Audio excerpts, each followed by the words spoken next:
Have a dead battery? Here is how to correctly jump-start a car with a dead battery using jumper cables in 6 easy steps.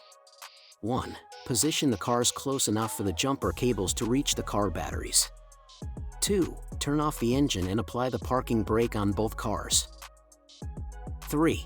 Connect the cables in the following order. This step reduces the risk of sparks or battery explosion. The red cable, plus, to the positive terminal of the dead battery.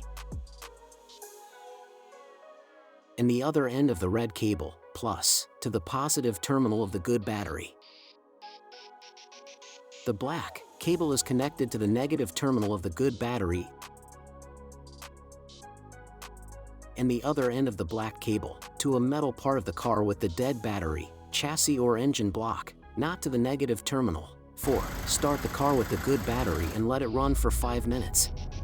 You can accelerate gently to help charge the dead battery faster.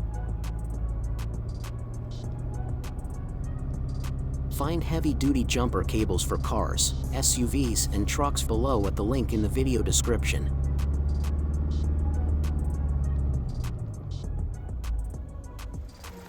5. Start the car with the dead battery and let it idle for a few minutes. 6. Disconnect the cables in reverse order. Remove the black cable on the dead battery's ground and then the black clamp on the good battery.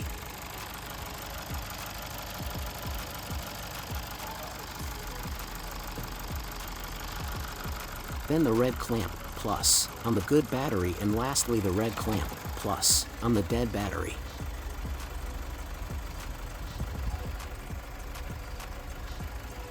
What do you do after the car starts? Drive for at least 20 to 30 minutes to charge the battery. Avoid turning off the engine immediately. If the problem recurs, the battery may be worn out and needs to be replaced. Don't forget to like and subscribe our YouTube channel, Tutorial Auto. Thank you for watching.